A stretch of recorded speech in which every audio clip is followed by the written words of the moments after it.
स्वागत है आप सभी का Sandeep sir ITI YouTube channel में। तो दोस्तों इस वीडियो में आज देखने वाला हूं दोस्त इलेक्ट्रीशियन थ्योरी का क्वेश्चन। दोस्तों अगर आप MP बिजली विभाग की तैयारी कर रहे हैं तो यह वीडियो आपके लिए काफ़ी इम्पोर्टेंट होने वाला है। क्यों इम्पोर्टेंट होने वाला है दोस्त, इस वीडियो में बताने वाला हूँ, क्योंकि दोस्त आपको इस वीडियो में इलेक्ट्रीशियन थ्योरी फर्स्ट ईयर और दोस्त सेकेंड ईयर का दोस्त सीरीज दोस्त ये आपका स्टार्ट किया था दोस्त 1000 प्लस क्वेश्चन करवाने का। ठीक है, तो लगभग दोस्त 10 से 11 वीडियो आपको दोस्त प्लेलिस्ट में मिल जाएंगी। अगर आप पिछली वीडियो नहीं देखे हैं, पूरा दोस्त इलेक्ट्रीशियन फर्स्ट ईयर का जितने भी दोस्त क्वेश्चन थे इम्पोर्टेंट क्वेश्चन आपके एग्जाम के लिए दोस्त, वो 500 दोस्त प्लस क्वेश्चन आपके लिए करवा दिया हूँ। ठीक है, अब इस वीडियो से दोस्त इलेक्ट्रीशियन थ्योरी सेकेंड ईयर का दोस्त क्वेश्चन यहाँ से शुरू होता है। तो ये जितने भी क्वेश्चन हैं आपके एग्जाम के लिए दोस्त काफ़ी इम्पोर्टेंट होने वाले हैं। दोस्त अगर आप MP बिजली विभाग की तैयारी कर रहे हैं तो आपके सिलेबस में मेरे भाई दिया गया है कितने भी सब्जेक्ट से रिलेटेड है। ठीक है, सब्जेक्ट यानी ITI दोस्त आपका जो सिलेबस है उससे दोस्त आपको पढ़ना पड़ेगा, और वर्कशॉप कैलकुलेशन भी, और इंजीनियरिंग ड्राइंग भी, और थ्योरी, और आपके सिलेबस में दोस्त दिया गया है नॉन टेक। ठीक है, कंप्यूटर का दोस्त क्वेश्चन हो गया, रीजनिंग के क्वेश्चन, मैथ के क्वेश्चन। ठीक है, और मेरे भाई MP GK question, India GK question, world history दोस्त, सभी ये दोस्त आपका जो एग्जाम में दोस्त ये जो MP PGCL में उसमें सिलेबस में दोस्त मेंशन है। तो सभी का ये दोस्त वीडियो आपको प्लेलिस्ट में मिल जाएगी, तो वहाँ आपको जाना है, इस चैनल के प्लेलिस्ट में विजिट करके सभी दोस्त वीडियो देख लीजिए।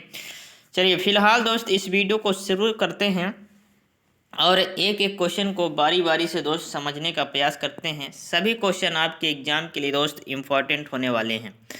तो चलिए, इसके पहले अगर आपने वीडियो को लाइक नहीं किया तो मेरे भाई वीडियो को लाइक कर दीजिए और चैनल को सब्सक्राइब कर लीजिए। ठीक है, चैनल को मेरे भाई सब्सक्राइब कर लीजिए और वीडियो को ज़रूर लाइक कीजिए।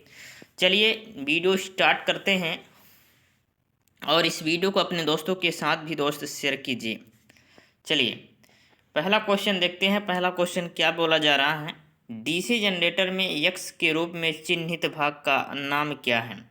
मेरे भाई ये DC जनरेटर का पार्ट दिया गया है, इसको हम बोलते हैं कम्यूटेटर। ठीक है, इसको क्या बोलते हैं मेरे भाई, कम्यूटेटर बोलते हैं। और ये वाले पार्ट को दोस्त यक्स के द्वारा प्रदर्शित किया गया है। किसके द्वारा, यक्स के द्वारा प्रदर्शित किया गया है। अब ये दोस्त इसको हमको बताना है, ये दोस्त कौन सा पार्ट है, ये जो निकला निकला दोस्त उभरा हुआ भाग है इसको हम क्या बोलेंगे।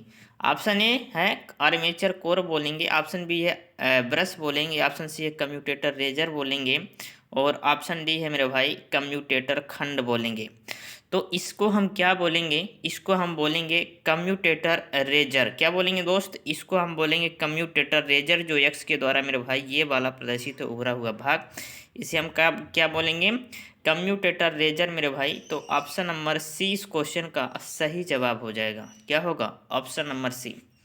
चलिए अगला क्वेश्चन, ये रहा अगला क्वेश्चन आपके सामने, इसका दोस्त आंसर बताइए।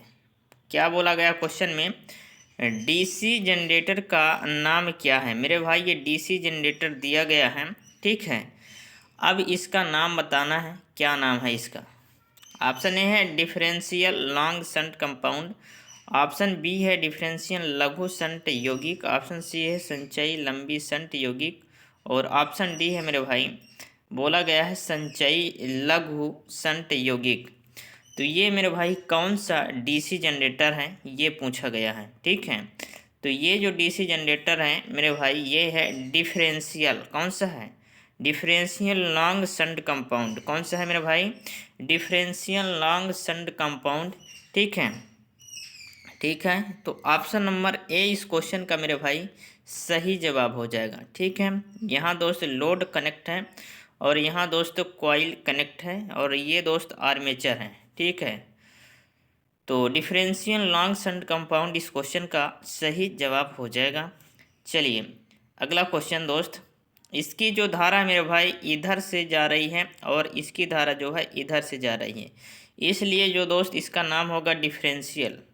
ठीक है, अलग अलग दिशा में इसकी धारा बढ़ रही है, डिफरेंशियल दोस्त हो जाएगा और लॉन्ग शंट कंपाउंड हो जाएगा, यानी ऑप्शन नंबर ए इस क्वेश्चन का सही जवाब हो जाएगा।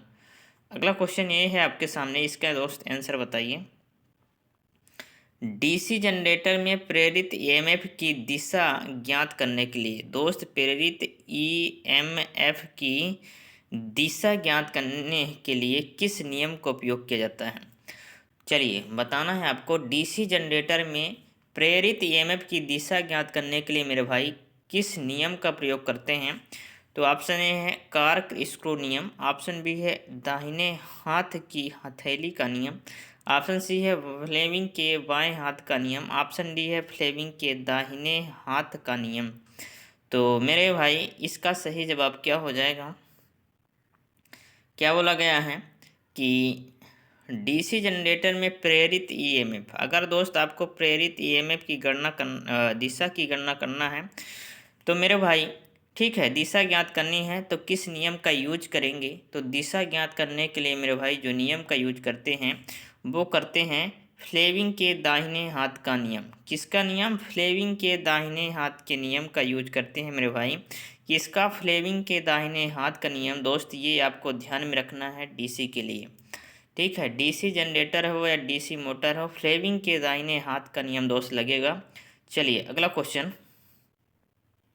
अगला क्वेश्चन ये है आपके एग्जाम के लिए दोस्त, काफ़ी महत्वपूर्ण क्वेश्चन है ये, very very most important question है। ये इसका आंसर दोस्त बताइए क्या होगा?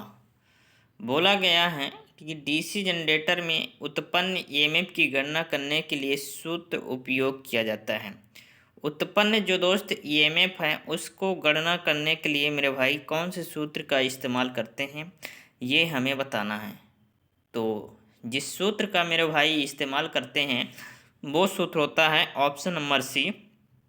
क्या होगा? उत्पन्न ईएमएफ बराबर दोस्त आ जाएगा फाई जेडन बटा 60 गुणे पी बटा ए, यानी दोस्त ऑप्शन नंबर सी इस क्वेश्चन का सही जवाब हो जाएगा। ठीक से देख लीजिए आप क्या लिखा है, फाई जेडन बटा 60 गुणे पी बटा ए वोल्ट। दोस्त ये एग्जाम में दोस्त पूछा ही जाता है, तो ऑप्शन नंबर सी इस क्वेश्चन का सही जवाब हो जाएगा। चलिए अगला क्वेश्चन। फिर से एक फार्मूला आ चुका है आपके सामने मेरे भाई। ईएमएफ की गणना करने का सूत्र क्या एक डीसी मोटर में? दोस्त ईएमएफ की गणना करने का सूत्र, यानी दोस्त इसमें बोला गया है बैक ईएमएफ की बात की गई है। कौन सी ईएमएफ मेरे भाई? Back EMF. ठीक है, बैक ईएमएफ की गणना करने का सूत्र हमसे पूछा गया है। किसकी गणना करने का? बैक ईएमएफ की गणना करने का सूत्र। ऑप्शन ए बोल रहा है दोस्त। तो इसका जो बैक ईएमएफ का गणना करने का सूत्र हो जाएगा वो क्या होगा? वो होगा मेरे भाई कि ई बी बराबर भी minus I A R A volt. ये मेरे भाई हो जाएगा इसकी गणना करने का सूत्र। ठीक है, क्या होगा? ई बी बराबर भी यानी बैक ईएमएफ, ई बी को हम क्या बोलेंगे मेरे भाई? ई बी को हम बोलेंगे बैक ईएमएफ। ई बी को क्या बोलेंगे? ई बी को बोलेंगे बैक ईएमएफ। बैक ईएमएफ बराबर भी minus I A R A volt. ठीक है, ये दोस्त आपका सही जवाब हो जाएगा ऑप्शन नंबर सी। अगला क्वेश्चन ये है, ये भी दोस्त very very most important question है। ठीक है, चलिए डीसी जनरेटर में यक्स के रूप में चिन्हित भाग का नाम क्या है? डीसी जनरेटर में मेरे भाई यक्स के रूप में चिन्हित भाग का नाम क्या है? ये दोस्त ये वाला भाग को चिन्हित किया गया है। यहाँ आप देखेंगे तो कौन से भाग को चिन्हित किया गया है? ये वाले पार्ट को दोस्त मेरे भाई चिन्हित किया गया है, इसका नाम बताना है। ये डीसी जनरेटर का पार्ट है। ठीक है, ये वाले पार्ट का नाम दोस्त पोल कोर है। क्या नाम है? पोल कोर। ये भी दोस्त आपको ध्यान में रखना है, अगर आपसे एग्जाम में पूछा जाता है तो आपको बता देना ये क्या है, पोल कोर। नीचे वाले पार्ट को हम क्या बोलेंगे? ऑप्शन नंबर ए है ध्रुव की नोक, ऑप्शन बी है ध्रुव कुंडली, ऑप्शन सी है पोल कोर, ऑप्शन डी है पोल शू। तो मेरे भाई इसको हम बोलेंगे पोल शू। इसको हम क्या बोलेंगे? इसको हम बोलेंगे पोल शू, यानी ऑप्शन नंबर डी इस क्वेश्चन का सही जवाब हो जाएगा। क्या होगा? Option number D. अगला क्वेश्चन, डीसी जनरेटर का नाम क्या है? ये दोस्त दिया गया है, ये हमारा डीसी जनरेटर दिया गया है। चलिए डीसी जनरेटर का नाम बताना है आपको, ये कौन सा नाम है, इसका क्या नाम है। तो इसमें आप देखेंगे मेरे भाई, तो इसमें अलग से सप्लाई दी गई है। ये आप देखेंगे तो डीसी यहाँ से अलग से सप्लाई दी जा रही है। तो ये इसका नाम क्या होगा? Option A shunt motor, option B है श्रेणी जनरेटर, ऑप्शन सी है यौगिक जनरेटर, ऑप्शन डी है अलग से उत्तेजित जनरेटर। तो मेरे भाई इसका हो जाएगा सेपरेटली एक्साइटेड जनरेटर, यानी अलग से दोस्त इसमें सप्लाई दी जा रही है, तो इसलिए इसका हो जाएगा अलग से उत्तेजित जनरेटर, यानी सेपरेटली एक्साइटेड जनरेटर। क्या होगा? ऑप्शन नंबर डी इस क्वेश्चन का सही जवाब हो जाएगा। अगला क्वेश्चन है मेरे भाई, इसका आंसर बताइए। ये रहा अगला क्वेश्चन आपके सामने, इसका आंसर बताइए। जनरेटर द्वारा किस ऊर्जा को विद्युत ऊर्जा में परिवर्तित किया जाता है?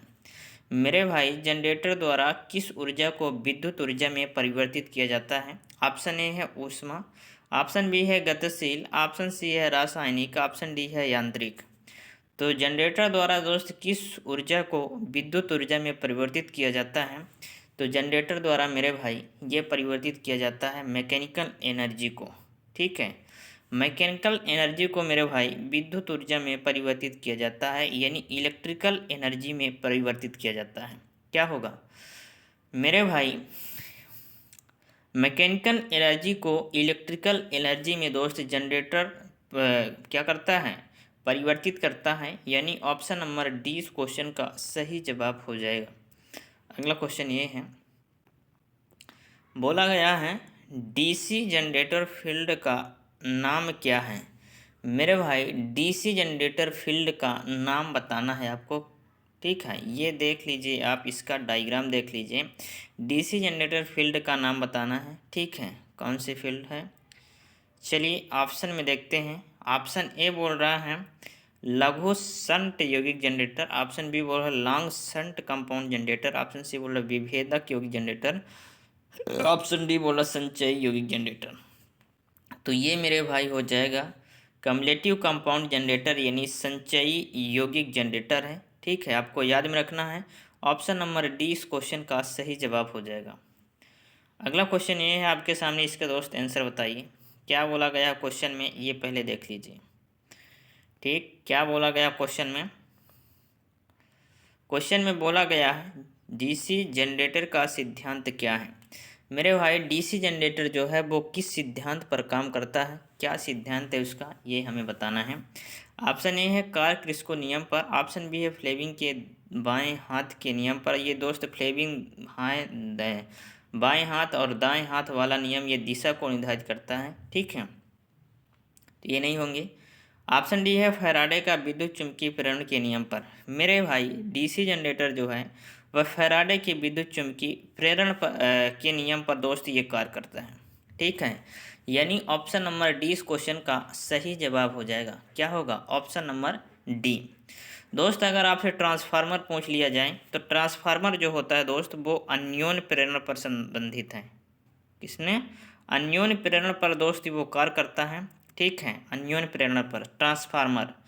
ठीक है, यहाँ डीसी जनरेटर की बात की गई है, तो डीसी जनरेटर मेरे भाई फैराडे का विद्युत चुम्बकीय प्रेरण के नियम पर कार्य करता है। अगर वीडियो दोस्त पसंद आ रही है तो वीडियो को लाइक कर दीजिए, और अपने दोस्तों के साथ इस वीडियो को शेयर नहीं किए हैं तो मेरे भाई जल्दी से शेयर करके आइए। ठीक है, और जिस भी क्वेश्चन का दोस्त आंसर पता हो, यहाँ क्वेश्चन नंबर लिखा है दोस्त, आपको क्वेश्चन नंबर लिखना है और दोस्त आंसर लिख के आपको सीधा कमेंट कर देना है। इससे ये पता चलेगा कि मेरे भाई आप कितनी तैयार हैं, किस क्वेश्चन का आंसर आपको पता है।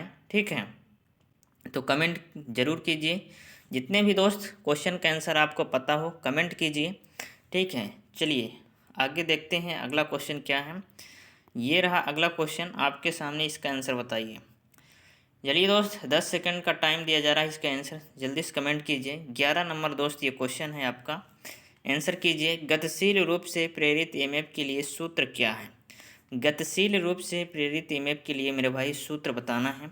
ऑप्शन ए है VLV वोल्ट, ऑप्शन बी है VL sine theta volt, option C है VLV sine theta volt, option D है VLV कॉस थीटा वोल्ट।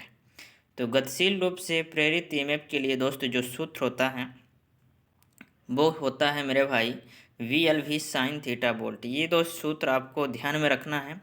गतिशील रूप से प्रेरित ईएमएफ के लिए दोस्त जो सूत्र होता है वो होता है VLV साइन थीटा वोल्ट, यानी ऑप्शन नंबर सी इस क्वेश्चन का सही जवाब हो जाएगा। चलिए मेरे भाई अगला क्वेश्चन देखते हैं। अगला क्वेश्चन क्या है, इसका आंसर बताइए। चलिए इसका आंसर दोस्त कमेंट कीजिए, इसका सही जवाब क्या होगा। फटाक से दोस्त आपको कमेंट करना है। 12 नंबर दोस्त क्वेश्चन है, 10 सेकेंड का आपको टाइम दिया जा रहा है। जल्दी से इसके आंसर कमेंट कीजिए। बोला गया है चुंबकीय क्षेत्र की दिशा ज्ञात करने के लिए किस नियम का उपयोग किया जाता है। चलिए बताइए, चुंबकीय क्षेत्र की दिशा ज्ञात करने के लिए आप किस नियम का प्रयोग करेंगे। अभी दोस्त आया था डीसी जनरेटर की दिशा निर्धारित करने के लिए किस नियम का प्रयोग करते हैं। अब आपसे पूछा गया है चुंबकीय क्षेत्र की दिशा ज्ञात करने के लिए किस नियम का उपयोग करेंगे। ऑप्शन ए है दोस्त कार्ल-क्रिस्को नियम का, ऑप्शन बी है दाहिने हाथ की हथेली के नियम का, ऑप्शन सी है फ्लेमिंग के बाएं हाथ के नियम का, ऑप्शन डी है फ्लेमिंग के दाहिने हाथ के नियम का। तो चुंबकीय क्षेत्र की दिशा ज्ञात करने के लिए मेरे भाई जो नियम का उपयोग करते हैं वो होता है फ्लेमिंग के दाहिने हाथ का नियम। क्या होता है, फ्लेमिंग के दाहिने हाथ का नियम, यानी ऑप्शन नंबर डी इस क्वेश्चन का सही जवाब हो जाएगा। अगला क्वेश्चन ये है, चलिए इसका आंसर बताइए। बहुत ही वेरी दोस्त मोस्ट इम्पॉर्टेंट क्वेश्चन है ये, ठीक है। आंसर बताइए, डीसी जनरेटर के भाग का नाम क्या है। ये दोस्त डीसी जनरेटर का ये पार्ट दिया गया है, ये दोस्त वेब बॉडी है, ठीक है। ये डीसी जनरेटर क्या है, बॉडी है। इसमें दोस्त इसके अंदर दोस्त आर्मेचर लगा हुआ होता है, आर्मेचर, फिर इसके बाद कम्यूटेटर, ठीक है। तो डीसी जनरेटर का भाग कौन सा है मेरे भाई, ये बताना है। चलिए ऑप्शन में देखते हैं, ऑप्शन क्या बोल रहा है। ऑप्शन बोल रहा है ए स्टेटर मेरे भाई, स्टेटर बोल रहा है। ऑप्शन बी बोल रहा है ध्रुव कोर, ऑप्शन सी बोल रहा है पोल शू, ऑप्शन डी बोल रहा है योक या फ्रेम। तो पोल शू मेरे भाई इसके अंदर लगा हुआ होता है, ध्रुव यानी पोल कोर भी पोल शू में ही रहता है। स्टेटर मेरे भाई ये नहीं होगा, ये हो जाएगा क्या, योक या फ्रेम, ये बॉडी है मेरे भाई। स्टेटर दोस्त इसके अंदर फिट किया जाता है, इस तरह से गोल गोल दोस्त इसमें फिट किया जाएगा, ठीक है। खांचे रहेंगे उसमें, उसे हम बोलेंगे स्टेटर। और इसके बाद दोस्त इसमें आर्मेचर लगाया जाएगा बेलनाकार, ठीक है। यानी इसको हम बोलेंगे योक या फ्रेम या बॉडी दोस्त हम इसको बोल सकते हैं। ऑप्शन नंबर डी इस क्वेश्चन का सही जवाब हो जाएगा। ये एग्जाम के लिए दोस्त आपका काफ़ी इम्पोर्टेंट क्वेश्चन है। चलिए अगला क्वेश्चन ये है कि 4 पोल डीसी जनरेटर के डुप्लेक्स लैप वाइंडिंग में कितने समांतर रास्ते होते हैं। चलिए बताना है, how many parallel path in duplex lap winding for of a 4 pole DC generator. 4 pole DC generator में डुप्लेक्स लैप वाइंडिंग में दोस्तों कितने समांतर रास्ते होते हैं, कितने समांतर पथ होते हैं। चलिए देखते हैं कितने होते हैं। ऑप्शन ए है 4, 6, 8, 12। तो कितने होते हैं मेरे भाई, ये होते हैं, कितने होते हैं, ये मेरे भाई होते हैं टोटल 8। कितने होते हैं, 8, यानी ऑप्शन नंबर सी इस क्वेश्चन का सही जवाब होगा। अगला क्वेश्चन ये है आपके सामने, इसके आंसर बताइए। चलिए दोस्त कमेंट कीजिए इसके आंसर, फटाक से दोस्त कमेंट करना है। 15 नंबर क्वेश्चन है, इसका आंसर दोस्त कमेंट करना है। 15 नंबर क्वेश्चन का दोस्त आंसर जल्दी से कमेंट कीजिए, इसका आंसर क्या होगा। 10 सेकेंड का आपको टाइम दिया जा रहा है। जनरेटर के भाग का डीसी जनरेटर के भाग का नाम बताइए। दोस्त ये डीसी जनरेटर का भाग दिया गया है, इसका नाम बताना है। चलिए नाम बताइए मेरे भाई, इसका नाम क्या होगा। ऑप्शन ए है side end plates, option B है pole shoe lamination, option C है कम्यूटेटर खंड, ऑप्शन डी है आर्मेचर कोर लेमिनेशन। तो मेरे भाई ये जो पार्ट दिया गया है ये है आर्मेचर कोर लेमिनेशन, ठीक है। यानी ऑप्शन नंबर डी इस क्वेश्चन का सही जवाब होगा। क्या होगा, ऑप्शन नंबर डी। चलिए अगला क्वेश्चन ये है कि डीसी जनरेटर में इंटरपोल कैसे जुड़े होते हैं। चलिए बताना है आपको, how interpole are connection in a DC generator, मतलब डीसी जनरेटर में दोस्त इंटरपोल कैसे जुड़े होते हैं बताइए। 10 सेकेंड का टाइम है दोस्त, आंसर कमेंट कीजिए इसका। डीसी जनरेटर में इंटरपोल कैसे जुड़े होते हैं। दोस्त आप एक बार पढ़ चुके हैं, आप सभी लोग ITI किए हैं, तो एक बार दोस्त आप सभी लोग पढ़ चुके हैं, इसके आंसर कमेंट कीजिए क्या होगा। चलिए, ऑप्शन ए है आर्मेचर के साथ श्रृंखला में, ऑप्शन बी है आर्मेचर के साथ समांतर में, ऑप्शन सी है शंट फील्ड के साथ श्रृंखला में, ऑप्शन डी है शंट फील्ड के साथ समांतर में। तो डीसी जनरेटर में इंटरपोल दोस्त जो जुड़े होते हैं वो जुड़े होते हैं मेरे भाई, किस में जुड़े होते हैं? वो जुड़े होते हैं आर्मेचर के साथ श्रृंखला में। किसमें? इन सीरीज विथ आर्मेचर, यानी आर्मेचर के साथ श्रृंखला में जुड़े होते हैं। ऑप्शन नंबर ए इस क्वेश्चन का सही जवाब हो जाएगा। ठीक है, अगला क्वेश्चन। अगला क्वेश्चन ये रहा आपके सामने, इसका दोस्त आंसर बताइए। जल्दी से दोस्त इसका आंसर कमेंट कीजिए, क्या होगा? करिए कमेंट दोस्त, 10 सेकेंड का टाइम है, करिए कमेंट, इसका आंसर क्या होगा? एक स्वयं उत्तेजित डीसी जनरेटर में अवशिष्ट चुंबकत्व की आवश्यकता क्या है? एक स्वयं उत्तेजित डीसी जनरेटर में अवशिष्ट चुंबकत्व की आवश्यकता मेरे भाई क्या है? कमेंट कीजिए, इसका सही जवाब क्या होगा? ऑप्शन ए है वोल्टेज का निर्माण करें, ऑप्शन बी है फील्ड करंट कम करें, ऑप्शन सी है आर्मेचर करंट कम करें, ऑप्शन डी है नियत आउटपुट वोल्टेज बनाए रखें। तो जो एक स्वयं उत्तेजित जनरेटर है मेरे भाई, यानी सेल्फ एक्साइटेड डीसी जनरेटर है, उसमें जो अवशिष्ट चुंबकत्व होता है, क्या होता है? अवशिष्ट चुंबकत्व। ठीक है, यानी अवशिष्ट चुंबकत्व को इसमें क्यों आवश्यकता पड़ती है, ठीक है, ये हमें बताना है। तो अवशिष्ट चुंबकत्व की क्यों आवश्यकता पड़ती है मेरे भाई? वोल्टेज के निर्माण के लिए। किसका? वोल्टेज निर्माण के लिए, यानी वोल्टेज का निर्माण करें। ऑप्शन नंबर ए इस क्वेश्चन का सही जवाब हो जाएगा। चलिए, अगला क्वेश्चन ये है आपके सामने, इसके आंसर बताइए। बोला गया है डीसी मशीन में वो कौन से दो बिंदु हैं जो ब्रश संपर्क प्रतिरोध को मापते हैं? डीसी मशीनों में वो कौन से दो बिंदु हैं जो ब्रश संपर्क प्रतिरोध को क्या करते हैं? मापते हैं मेरे भाई। ऑप्शन ए है विपरीत ब्रश के बीच प्रतिरोध, ऑप्शन बी है ब्रश और कम्यूटेटर राइजर के बीच प्रतिरोध, ऑप्शन सी है ब्रश और कम्यूटेटर के बीच प्रतिरोध, और ऑप्शन डी है ब्रश और आर्मेचर कंडक्टर के बीच प्रतिरोध। तो डीसी मशीनों में कौन से दो बिंदु हैं जो ब्रश संपर्क प्रतिरोध को मापते हैं मेरे भाई? तो इसका सही जवाब क्या हो जाएगा? इसका सही जवाब हो जाएगा मेरे भाई, ब्रश और कम्यूटेटर के बीच प्रतिरोध को मापते हैं, यानी ब्रश और कम्यूटेटर के बीच प्रतिरोध। ऑप्शन नंबर सी इस क्वेश्चन का सही जवाब हो जाएगा। अगला क्वेश्चन है मेरे भाई, चलिए इसके आंसर बताइए। इसका आंसर बताइए, किस वोल्टेज ड्रॉप को यक्स के रूप में चिन्हित किया गया है? मेरे भाई यहाँ यक्स के रूप में ये चिन्हित किया गया है, कौन सा वोल्टेज ड्रॉप इसमें दर्शाया गया है यक्स के द्वारा? चलिए बताइए मेरे भाई, इसका सही जवाब क्या होगा? चलिए ऑप्शन में देखते हैं कौन सा वोल्टेज ड्रॉप दर्शाया गया है। तो ऑप्शन ए है पूर्ण load voltage path, option B है armature voltage path, option D है सी है armature reaction drop, option D है शंट फील्ड वोल्टेज ड्रॉप। तो किसको दर्शाया गया है मेरे भाई? ये दर्शाया गया है आर्मेचर रिएक्शन ड्रॉप। ठीक है, कौन सा दर्शाया गया है? आर्मेचर रिएक्शन ड्रॉप दर्शाया गया है, यानी ऑप्शन नंबर सी इस क्वेश्चन का सही जवाब हो जाएगा। अगला क्वेश्चन ये है, इसका आंसर बताइए। कंपाउंड जनरेटर का नाम क्या है यदि शंट फील्ड आर्मेचर के साथ समांतर में जुड़ा हुआ है?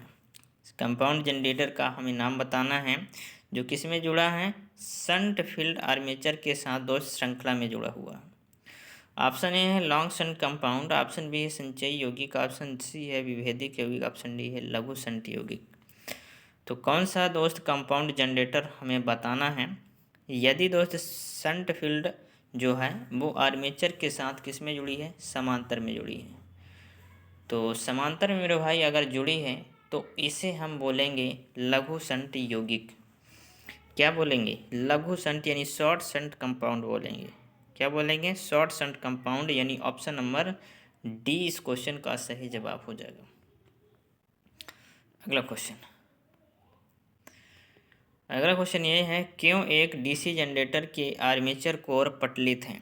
दोस्त इसको आपको बताना है, क्यों एक डीसी जनरेटर के जो आर्मेचर कोर होते हैं वो पटलित होते हैं, क्यों पटलित किया जाता है? ऑप्शन ए है ताम्र हानि को कम करें, ऑप्शन बी है घर्षण हानि को कम करने के लिए, ऑप्शन सी है हिस्टैरिसीस हानि को कम करें, ऑप्शन डी है भंवर धारा हानि को कम करें।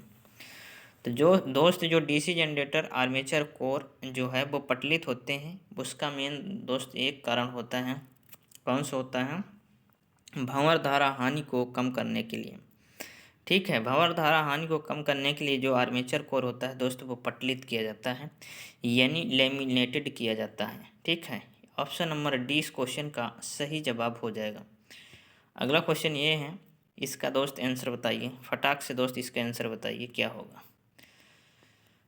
डीसी जनरेटर का आर्मेचर प्रतिरोध बहुत कम क्यों है। डीसी जनरेटर का जो आर्मेचर प्रतिरोध होता है, जो डीसी जनरेटर होते हैं उसमें जो आर्मेचर प्रतिरोध होता है वो बहुत कम क्यों होता है, ये हमें बताना है। ऑप्शन ए है आर्मेचर धारा कम करें, ऑप्शन बी है आर्मेचर वोल्टेज ड्रॉप कम करें, ऑप्शन सी है कम वजन के साथ आर्मेचर चलाएं, ऑप्शन डी है आर्मेचर का तापमान कम करें। तो डीसी जनरेटर का जो आर्मेचर प्रतिरोध होता है वो बहुत कम होता है, क्यों होता है, इसलिए होता है आर्मेचर वोल्टेज ड्रॉप को कम करें। ठीक है, इसको आर्मेचर वोल्टेज ड्रॉप को कम करने के लिए, यानी ऑप्शन नंबर क्या होगा, ऑप्शन नंबर मेरे भाई क्या होगा, ऑप्शन नंबर 20 क्वेश्चन का सही जवाब हो जाएगा। ठीक है, आर्मेचर वोल्टेज ड्रॉप को कम करें। अगला क्वेश्चन ये है कि डीसी जनरेटर को घड़ी की दिशा में ही क्यों चलाना चाहिए। जो डीसी जनरेटर है मेरे भाई उसको घड़ी की दिशा में ही क्यों चलाना चाहिए। ठीक है, घड़ी की दिशा में ही दोस्त क्यों चलाना चाहिए। ऑप्शन ए है ब्रश को नुकसान से बचाने के लिए, ऑप्शन बी है अवशिष्ट चुंबकत्व की रक्षा करें, ऑप्शन सी है आर्मेचर में शॉर्ट सर्किट से बचें, ऑप्शन डी है जनरेटर अतिभार करने से बचें। तो डीसी जनरेटर को घड़ी की दिशा में दोस्त इसलिए चलाना चाहिए।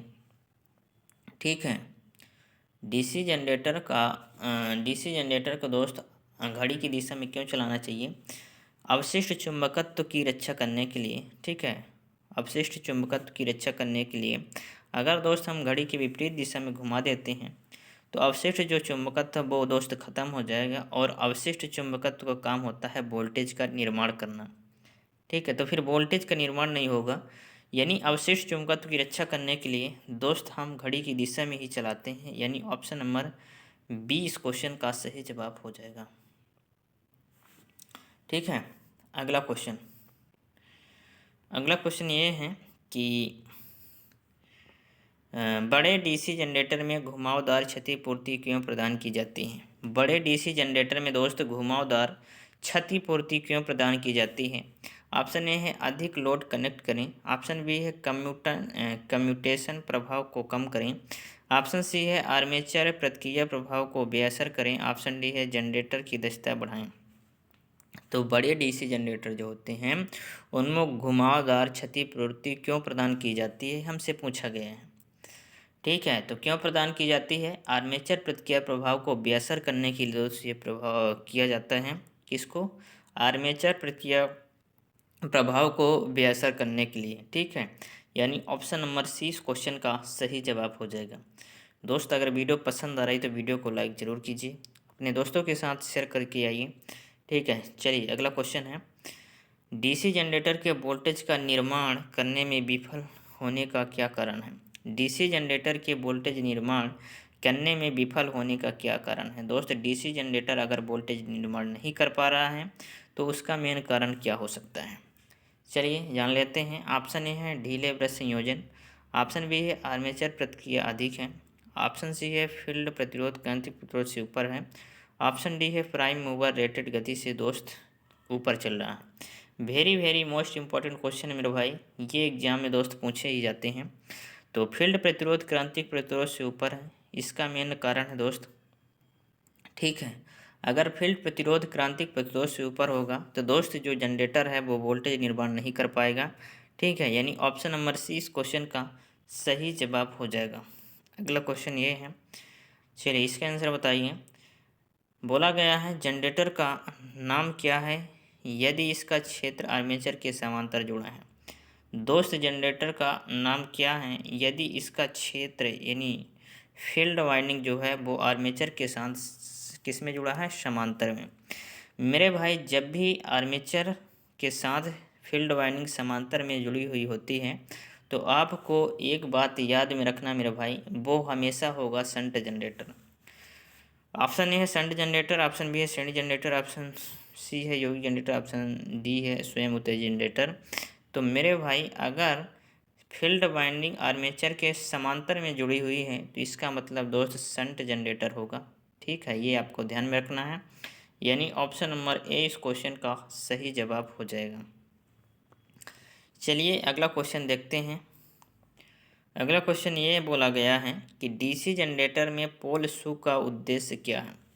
डीसी जनरेटर में पोल शू का उद्देश्य क्या है मेरे भाई? ऑप्शन ए है एयर गैप को कम करें, ऑप्शन बी है क्षेत्र की ताकत बढ़ाएं, ऑप्शन सी है चुंबकीय हानियों को कम करें, ऑप्शन डी है एयर गैप में समान रूप से फ्लक्स को फैलाएं। तो डीसी जनरेटर मेरे भाई पोल शू का उद्देश्य क्या होता है? मेरे भाई जो पोल शू का उद्देश्य होता है हमने अभी दोस्त आपको बताया पिछले क्वेश्चन में। ठीक है, पोल शू का क्या उद्देश्य है? तो पोल शू का उद्देश्य है मेरे भाई एयर गैप में समान रूप से फ्लक्स को फैलाएं। क्या करता है? पोल शू करता है दोस्त एयर गैप में समान रूप से फ्लक्स को फैलाता है, यानी दोस्त इसका सही जवाब हो जाएगा ऑप्शन नंबर डी। चलिए अगला क्वेश्चन ये है आपके सामने, इसका दोस्त आंसर बताइए। चलिए इसका आंसर कमेंट कीजिए। 28 नंबर दोस्त क्वेश्चन है, कमेंट कीजिए इसका आंसर क्या होगा। 10 सेकंड का आपको टाइम दिया जा रहा है, इसका आंसर कमेंट कीजिए। डीसी जनरेटर में स्लिप रिंग का क्या कार्य है? मेरे भाई डीसी जनरेटर में स्लिप रिंग जो लगी होती है उसका क्या कार्य है ये आपको बताना है। चलिए कमेंट कीजिए मेरे भाई, क्या कार्य होता है डीसी जनरेटर में स्लिप रिंग का। ऑप्शन ए है निरंतर वोल्टेज बनाए रखें, ऑप्शन बी है धारा को एक दिशा में एकत्र करता है, ऑप्शन सी है ब्रश पर वोल्टेज ड्रॉप को कम करता है, ऑप्शन डी है रेटेड की तुलना में टर्मिनल वोल्टेज बढ़ाता है। तो डीसी जनरेटर में मेरे भाई स्लिप रिंग का कार्य क्या है? तो डीसी जनरेटर में मेरे भाई जो स्लिप रिंग का कार्य है वो है, क्या है? धारा को एक ही दिशा में एकत्र करता है। जो स्लिप रिंग होता है मेरे भाई वो क्या करता है? धारा को एक दिशा में एकत्र करता है, यानी ऑप्शन नंबर 20 क्वेश्चन का सही जवाब हो जाएगा। ठीक है, क्या होगा? ऑप्शन नंबर 20 क्वेश्चन का सही जवाब हो जाएगा। अगला क्वेश्चन आपके सामने है, इसका आंसर मेरे भाई बताइए। बहुत ही दोस्त इम्पोर्टेंट क्वेश्चन है। बोला गया है जनरेटर में ब्रश बनाने के लिए किस सामग्री का उपयोग किया जाता है? दोस्त जो डीसी जनरेटर में ब्रश बनाया जाता है, ठीक है, वो किससे बना होता है? ऑप्शन ए है स्टील और ग्रेफाइट का बना होता है, ऑप्शन बी है कार्बन और ग्रेफाइट का बना होता है, ऑप्शन सी है ढलवा लोहा और ग्रेफाइट का बना होता है, ऑप्शन डी एल्युमिनियम और ग्रेफाइट का बना होता है। तो ग्रेफाइट तो लगभग सभी में आ रहा है मेरे भाई, हो जाएगा इसका सही जवाब कार्बन और ग्रेफाइट। कौन सा होगा? कार्बन और ग्रेफाइट, यानी कार्बन एंड ग्रेफाइट का बना होता है। ये दोस्त आपको ध्यान में रखना है, very very most important question है।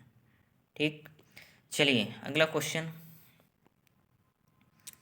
अगला क्वेश्चन ये है आपके सामने, क्यों डीसी जनरेटर अपने अवशिष्ट चुंबकत्व खो देते हैं? मेरे भाई हमने अभी बात किया कि जो डीसी जनरेटर होता है उसका अवशिष्ट चुंबकत्व जो होता है अगर घड़ी के विपरीत दिशा में चलती है तो खत्म हो जाता है। ये हमने अभी बात किया मेरे भाई पिछले क्वेश्चन में। ठीक है, तो चलिए ऑप्शन देखते हैं, क्यों अपना अवशिष्ट चुंबकत्व खो देता है। ऑप्शन ए है भार में भारी शॉर्ट सर्किट, ऑप्शन बी है बिना लोड के लगातार चल रहा है, ऑप्शन सी है बिना रुक के लगातार चलना, ऑप्शन डी है रोटेशन की दिशा अक्सर बदलती रहती है। तो दोस्तों अगर रोटेशन की दिशा बदलती है, कभी घड़ी की दिशा में कभी उसके विपरीत दिशा में, तो इसलिए क्या करता है जो डीसी जनरेटर है वो अपना चुंबकत्व खो देता है। क्या करता है? अपना दोस्त अवशिष्ट चुंबकत्व रेसिडुअल मैग्नेटिज्म दोस्त खो देता है, यानी ऑप्शन नंबर डी इस क्वेश्चन का सही जवाब हो जाएगा। चलिए मेरे भाई अगला क्वेश्चन ये है आपके सामने, इसका आंसर बताइए। बताइए इसका आंसर दोस्त, सभी लोग कमेंट कीजिए इसका आंसर।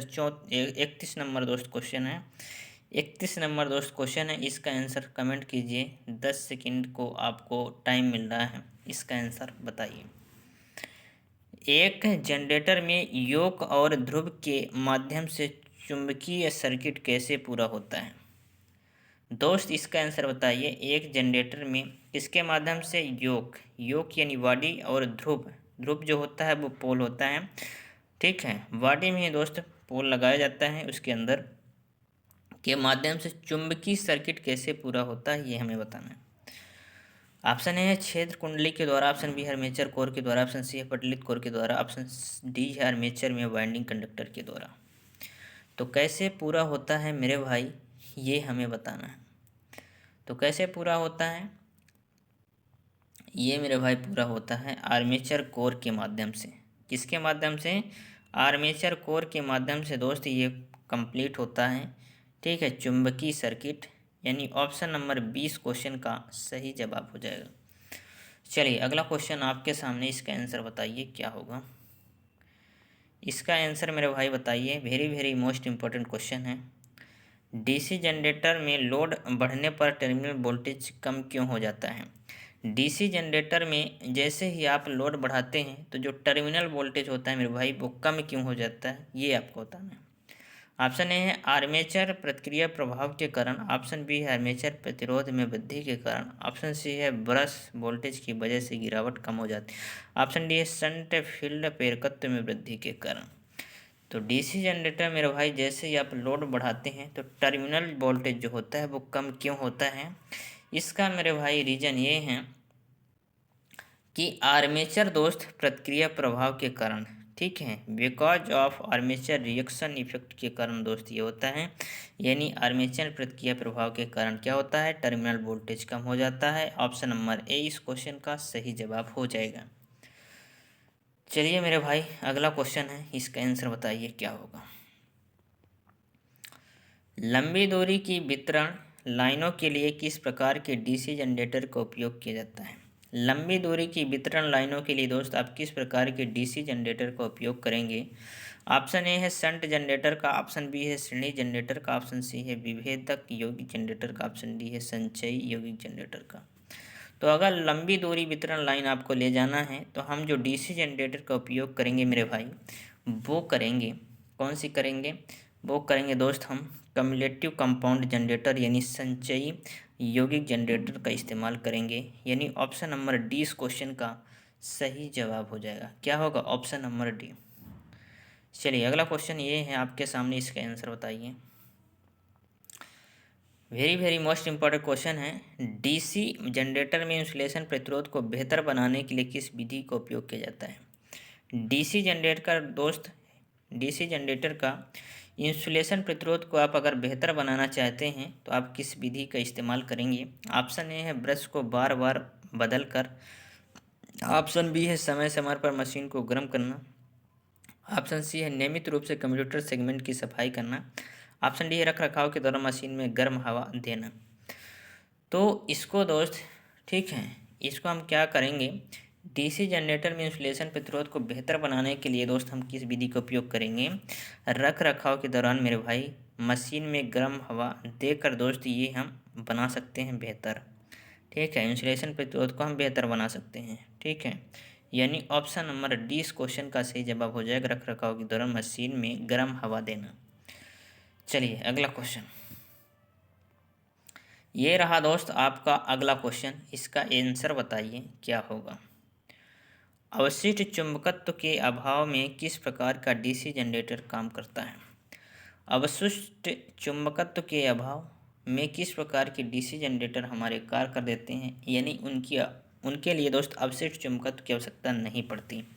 ऑप्शन ए है शंट जनरेटर, ऑप्शन बी है श्रेणी जनरेटर, ऑप्शन सी है यौगिक जनरेटर, ऑप्शन डी है अलग से उत्तेजित जनरेटर। तो मेरे भाई अवशिष्ट चुंबकत्व के अभाव से अलग से उत्तेजित जनरेटर कार्य करते हैं, सेपरेटली एक्साइटेड जनरेटर। इनमें दोस्त अलग से सप्लाई दे दी जाती है, इसलिए दोस्त इसमें क्या होता है, इसमें दोस्त अवशिष्ट चुंबकत्व की आवश्यकता नहीं पड़ती। ठीक है, यानी ऑप्शन नंबर डी इस क्वेश्चन का सही जवाब हो जाएगा। अगला क्वेश्चन ये है, चलिए, बोला गया है आर्क वेल्डिंग के लिए किस प्रकार के डीसी जनरेटर का उपयोग किया जाता है? मेरे भाई आर्क वेल्डिंग के लिए, किसके लिए? आर्क वेल्डिंग के लिए आप किस प्रकार के डीसी जनरेटर का इस्तेमाल करेंगे? ऑप्शन ए है शंट जनरेटर, ऑप्शन बी है श्रेणी जनरेटर, ऑप्शन सी है विभेदक यौगिक जनरेटर, ऑप्शन डी संचयी यौगिक जनरेटर। तो अगर आपसे आर्क वेल्डिंग के बारे में दोस्त पूछ दिया जाए, ठीक है, तो इसमें हम कौन सा जनरेटर इस्तेमाल करेंगे? इसमें हम करेंगे मेरे भाई विभेदक यौगिक जनरेटर, यानी डिफरेंशियल कंपाउंड जनरेटर का इस्तेमाल करते हैं आर्क वेल्डिंग के लिए। किसका उपयोग करते हैं? विभेदक यौगिक जनरेटर का, यानी ऑप्शन नंबर सी इस क्वेश्चन का सही जवाब हो जाएगा। अगला क्वेश्चन ये है आपके सामने, इसका दोस्त आंसर बताइए। 37 नंबर क्वेश्चन है, इसका दोस्त आंसर 10 सेकंड में आपको देना है। क्या होगा इसका सही जवाब? डीसी जनरेटर में तरंग वाइंडिंग की विशेषता क्या है? मेरे भाई डीसी जनरेटर में तरंग वाइंडिंग की विशेषता आपको बताना है क्या होती है। ऑप्शन ए है कम धारा कम वोल्टेज, ऑप्शन बी है उच्च धारा कम वोल्टेज, ऑप्शन सी है कम धारा उच्च वोल्टेज, ऑप्शन डी है उच्च धारा उच्च वोल्टेज। तो डीसी जनरेटर में जो तरंग वाइंडिंग की विशेषता होती है मेरे भाई, वो होती है, कौन सी होती है? तो डीसी जनरेटर में जो तरंग वाइंडिंग की विशेषता होती है वो होती है कम धारा उच्च वोल्टेज। क्या होती है? कम धारा उच्च वोल्टेज, यानी ऑप्शन नंबर सी इस क्वेश्चन का मेरे भाई सही जवाब हो जाएगा। दोस्त अगर वीडियो पसंद आ रही तो वीडियो को अभी तक आपने लाइक नहीं किया तो लाइक कर दीजिए, चैनल में न्यू है सब्सक्राइब कर लीजिए और हमारे साथ दोस्त जुड़ जाइए, ठीक है। चलिए मेरे भाई अगला क्वेश्चन देखते हैं। ये रहा दोस्त अगला क्वेश्चन, इसका आंसर बताइए। बोला गया है डीसी जनरेटर में कम्यूटेटर संयोजन में प्रयुक्त प्रतिरोध तार का उद्देश्य क्या है? दोस्त ये प्रतिरोध तार प्रयुक्त किया गया है, इसका क्या उद्देश्य है ये हमें बताना है, ठीक है। क्या उद्देश्य है इसका मेरे भाई प्रतिरोध तार का? चलिए ऑप्शन में देखते हैं क्या उद्देश्य है। ऑप्शन ए है नियत वोल्टेज बनाए रखें, ऑप्शन बी है शून्य स्थैतिक रूप से प्रेरित ईएमएफ, ऑप्शन सी स्थैतिक रूप से प्रेरित ईएमएफ बढ़ाना, और ऑप्शन मेरे भाई डी है क्या धारा दिशा का आसानी से पलटना। तो ये दोस्तों smooth reversal of current direction, यानी धारा दिशा का आसानी से पलटना, इसका मेन कार्य होता है, यानी ऑप्शन नंबर डी इस क्वेश्चन का मेरे भाई सही जवाब हो जाएगा। चलिए अगला क्वेश्चन, अगला क्वेश्चन ये है आपके सामने, इसका आंसर बताइए। डीसी जनरेटर में ठोस पोल शू का उपयोग क्यों किया जाता है? मेरे भाई डीसी जनरेटर जो होता है उसमें ठोस जो होता है पोल शू लगाया जाता है वो ठोस होता है। तो ठोस पोल शू का दोस्त उपयोग क्यों किया जाता है? दोस्त खोखला पोल शू का उपयोग क्यों नहीं किया जाता है? ऑप्शन ए है दोस्त तांबे के नुकसान को कम करने के लिए, ऑप्शन बी है अवशिष्ट चुंबकत्व को बढ़ाने के लिए, ऑप्शन सी है अवशिष्ट चुंबकत्व को कम करने के लिए, ऑप्शन डी है चुंबक पथ के रिलक्टेंस को कम करने के लिए। तो दोस्त ठोस पोल शू का उपयोग क्यों करते हैं? ठोस पोल शू का मेरे भाई उपयोग इसलिए किया जाता है चुंबकीय पथ के रिलक्टेंस को कम करने के लिए, ठीक है। किसके लिए? चुंबकीय पथ में जो रिलक्टेंस होता है उसको कम करने के लिए हम ठोस पोल शू का उपयोग करते हैं, यानी ऑप्शन नंबर डी इस क्वेश्चन का सही जवाब होगा। चलिए अगला क्वेश्चन ये है आपके सामने, इसके आंसर बताइए। बड़ी क्षमता के डीसी जनरेटर योक बनाने के लिए किस धातु का उपयोग किया जाता है? बड़ी क्षमता के डीसी जनरेटर योक बनाने के लिए मेरे भाई हम किस धातु का इस्तेमाल करते हैं?